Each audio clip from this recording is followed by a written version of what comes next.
Hey guys, so today we're going to be talking about my personality.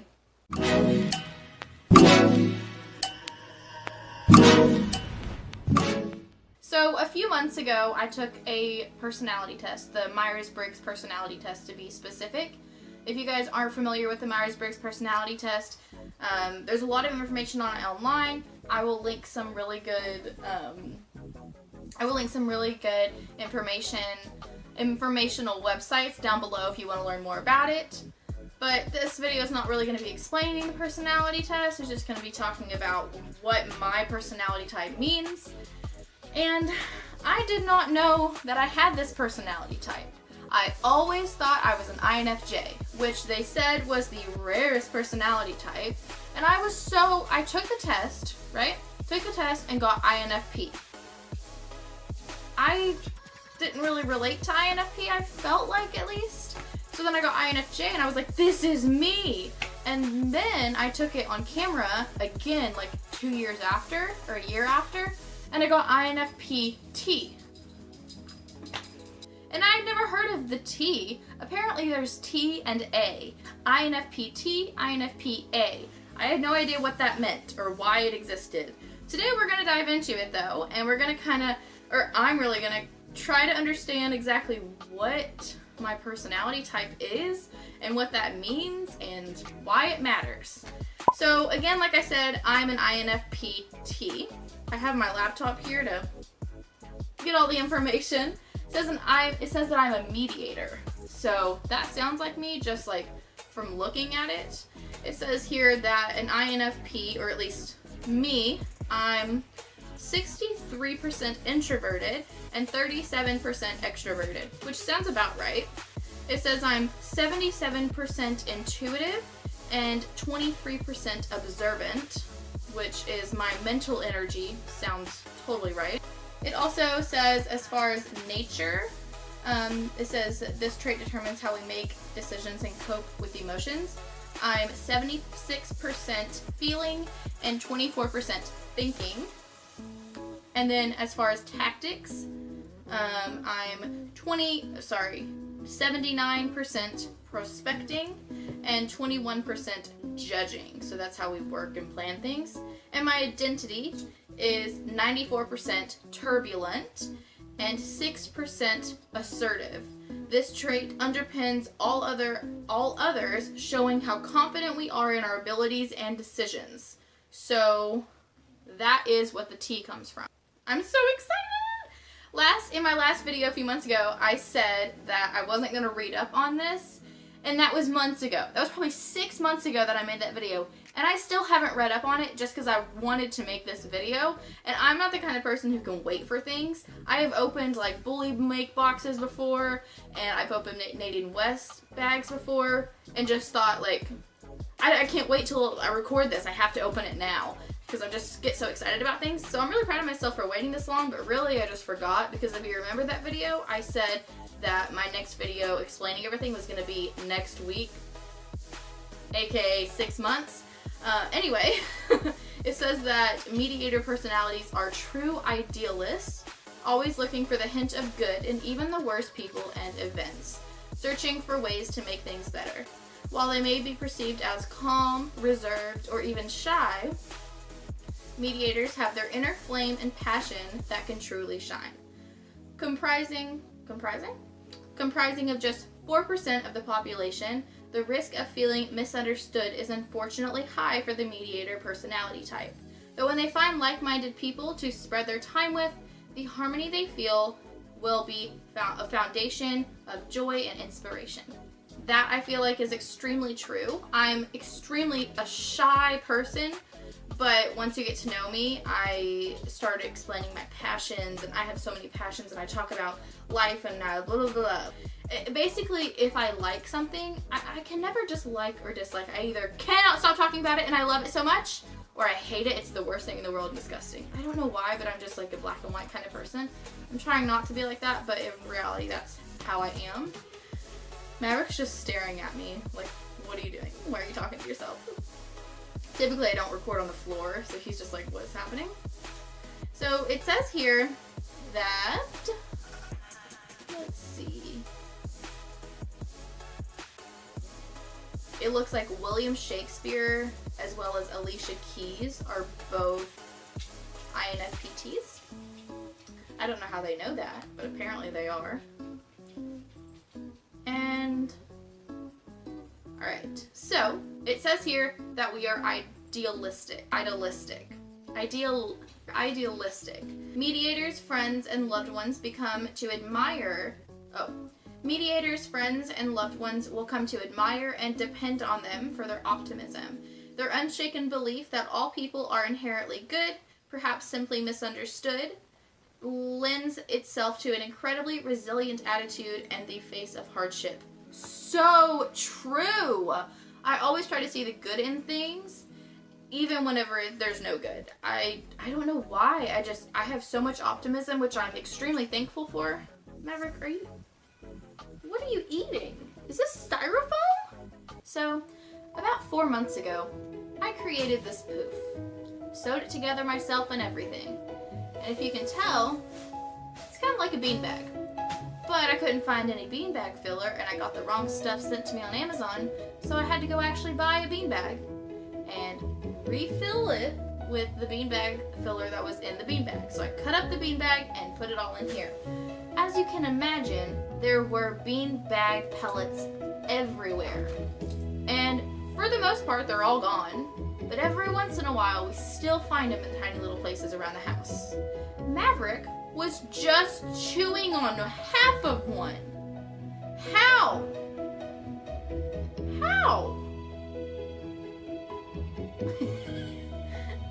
Anyway, so it says we also seek and value harmony. I agree with that. People with the mediator personality type have no interest in having power over others and don't so much care for domineering attitudes at all. They prefer a more democratic approach and work hard to ensure that every voice and perspective is heard. That's actually, this is why I love the Myers-Briggs personality test, because that's exactly how I feel. Like, I don't even want to explain my thoughts on that, because that is my thought on that. I hate when people act like they're better than you for some reason because they make more money or they think they're higher on the totem pole. We're all here on this earth, and that's it. That's the only, what matters in life is how kind you are to other people, and if you are genuinely a good person. Not if whether you're a genuine person or not, doesn't matter to me, but I believe that is going to come back to you, whether that's good or bad. Open-minded and flexible. This one's a little bit weird.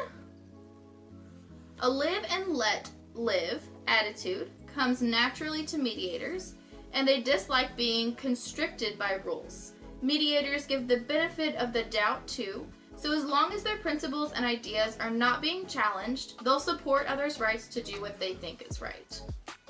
Okay, I like that it says as long as their principles and ideas are not being challenged, because I have very strong principles and ideas, and it's hard for me to think outside of those, even though it's something I'm working on, like I mentioned before.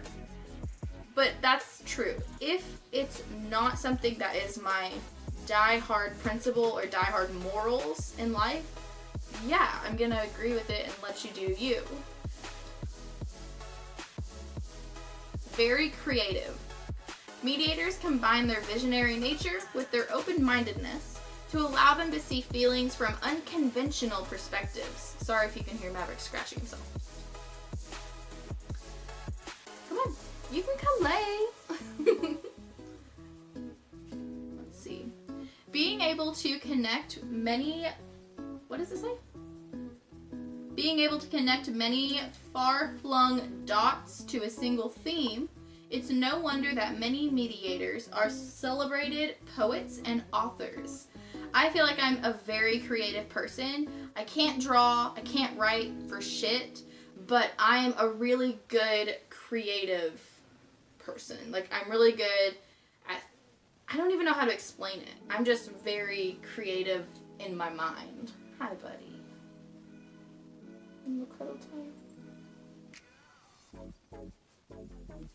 Passionate and energetic.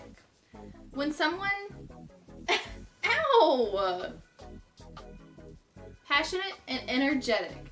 When something captures mediators' imagination and speaks to their beliefs, they go all in, dedicating their time, energy, thoughts, and emotions to the project. Their shyness keeps them from the podium, but they're the first to lend a helping hand where it's needed.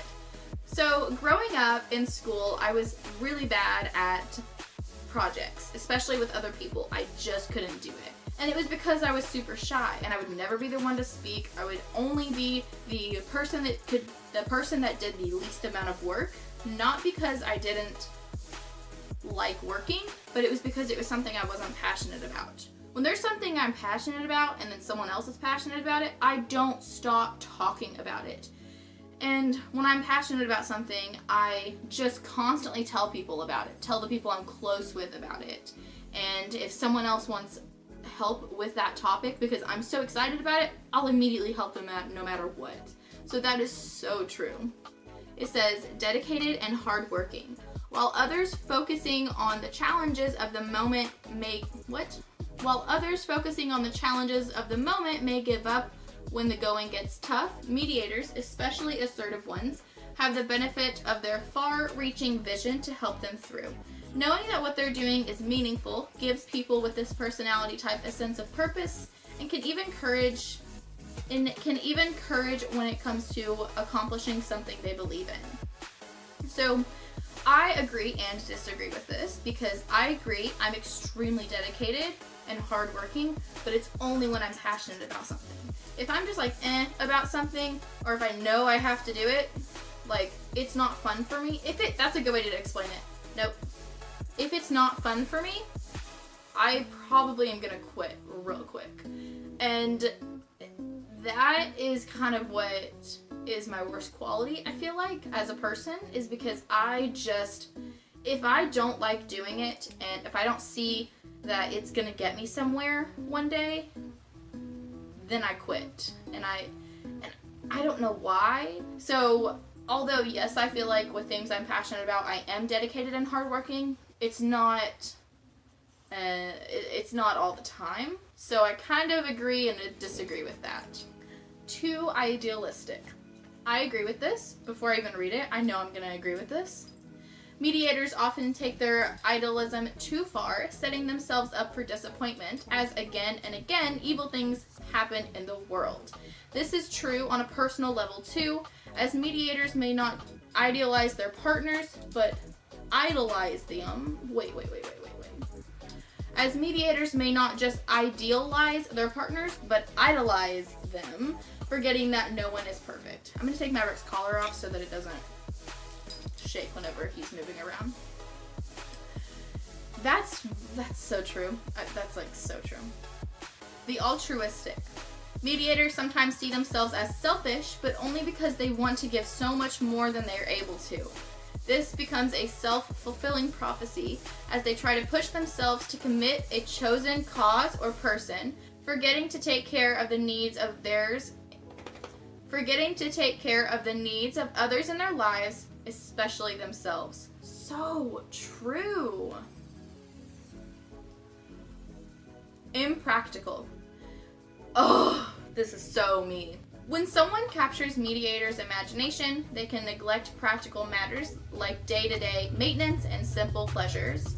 Sometimes people with the mediator personality will take this time of asceticism too far as to neglect eating and drinking as they pursue their passion or cause. I'm so bad. I either have nothing on my plate at all, or I have too much on my plate. But the problem is I don't understand what the middle ground is yet. I'm only 19, so like I haven't quite gotten to that point where I understand that it's okay to say no to something if I know I can't handle it, like a job or some sort of item, something like that. Dislike dealing with data. Mediators are often too focused on the big picture that they forget. Mediators are often so focused on the big picture that they forget the forest is made of individual trees.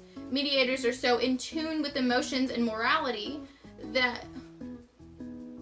and when the facts and data contradict their ideals, it can be a real challenge for them. So I completely agree with this. this is kind of like what it. I'm like playing tug with Maverick as we're doing this. We're not playing. Lego. Don't you sigh at me, bud. I completely agree with this, and it kind of goes to what I was saying earlier, where I said that if something goes against what I believe, it's hard for me to understand and help somebody with that. That's what this is saying. It's hard for me to understand if it contradicts their ideals. So I completely understand that, and that sounds like me to a T.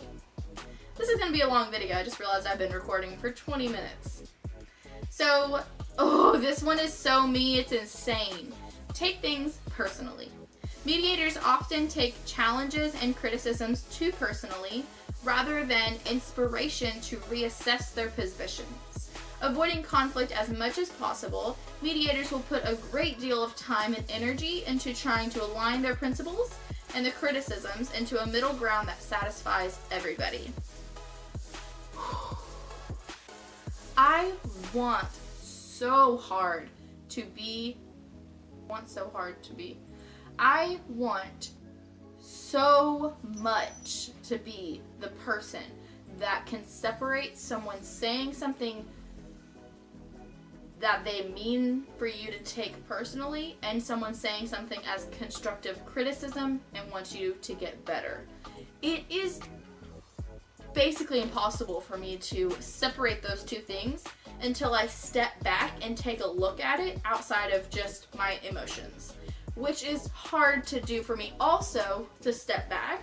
So that just makes it really difficult for me to understand like those types of situations from an outside point of view. My computer is about to die! So the last thing on here is difficult to get to know.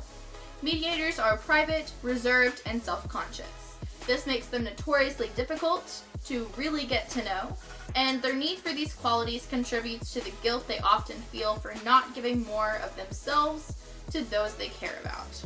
That is deep. I completely agree with that. So the next section is romantic relationships. I'm going to go quickly through this one. It has a lot on here. I'm going to read this small little paragraph. Mediators share a sincere belief of the idea of relationships, that two people can come together and make each other better and happier than when they were alone, and they will take great efforts to show and support and affection. And they will take great efforts to show support and affection in order to make this ideal a reality. That is really true. As far as friendships go, what? Even as friendships grow stronger and deeper, and friends are lulled into a sense of mutual understanding, mediators' enigmatic qualities will never truly vanish. I'm going to search that word. Enigmatic means difficult to interpret or understand.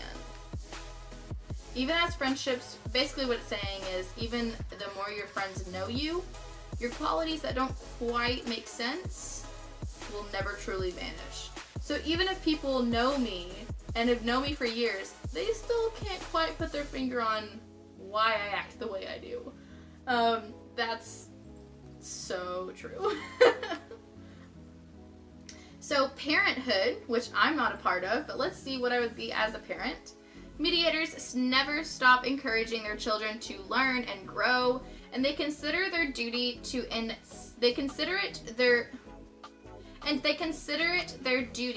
to inspire and motivate them, both by using their sensitivity and intuition to speak into their children's language, and by leading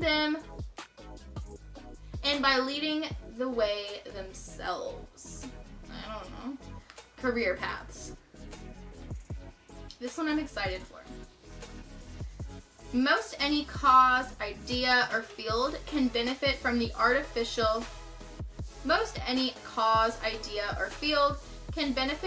artful and nature expression that mediators bring to the table, And mediators have their pick of the world in choosing who they work with. Yeah. Workplace habits. Ooh. Before we look into this, I would like to say I'm extremely hardworking, but it's hard for me to work at my fullest if I know I can slack. That's a really good way to put how I work. Unless I'm just having so much fun with it and I want it.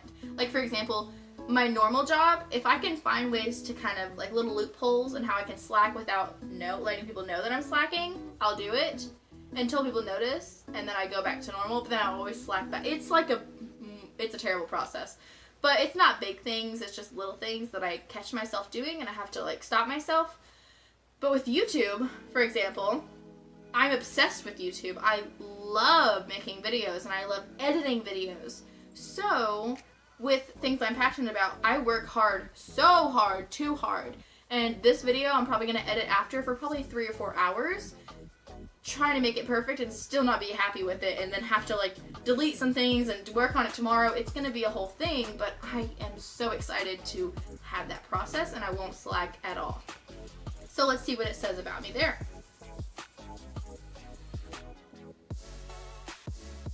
Oh, there's not a little passage. In the workplace, mediators face the challenge of taking their work and profession personally. To mediators, if it isn't worth doing, it isn't really worth doing. And the sense of a moral purpose in their work colors everything from how they respond to authority to how they express it. Though the way the mediator personality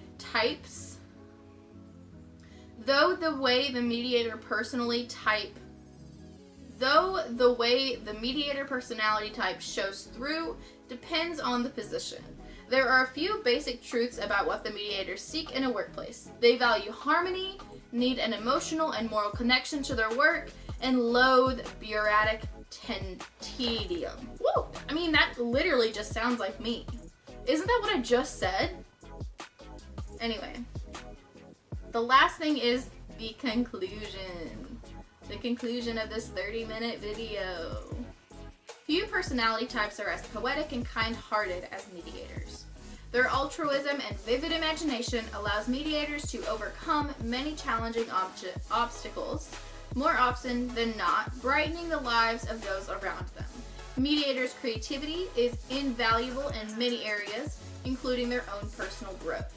Yet mediators can be easily tripped up in areas where idealism and altruism are more of a liability than an asset.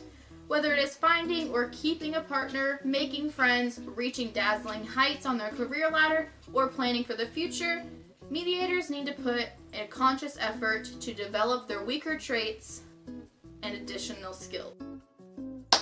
And that's it. Now you guys know exactly who I am. Not really, but honestly, if I had to rate this test, I would give it an 80% or an 8 out of 10. I felt like it was extremely accurate. However, there were a couple things that I was like, that's not me. And that kind of makes me think, does it really know exactly who I am? Or is it, I don't know. What do you guys think? Do you really think there's just 16 personality types? Or do you think that there's more than that and that there's an infinite amount of personality types? That is the end of this video. I hope you all enjoyed it. It has been a long time coming, and I'm very excited to now be able to research a little bit more outside of this video, now that I've taken the test a 4th time and gotten the same thing 3 times. So I think it's pretty accurate that I am an INFP-T. I don't think really after, 3 out of 4 times I was an INFP-T, so I'm probably an INFP-T. I'm really excited that I was able to do this, and I hope you guys really enjoyed this. If you guys like this video and want to see more videos like this, don't forget to subscribe, and please like this video because it really helps my channel grow. I'm at 103 subscribers right now. Thank you guys so much for that. In 2020, I'm gonna be traveling in a van with my boyfriend. We are going to travel across the country, go up to Canada, and eventually next year, hopefully go down to Mexico and maybe even down to South America. We are so excited and we cannot wait for this journey, and I hope you guys can subscribe and come along with us. Thank y'all so much for watching, and I'll see you in my next video. Bye!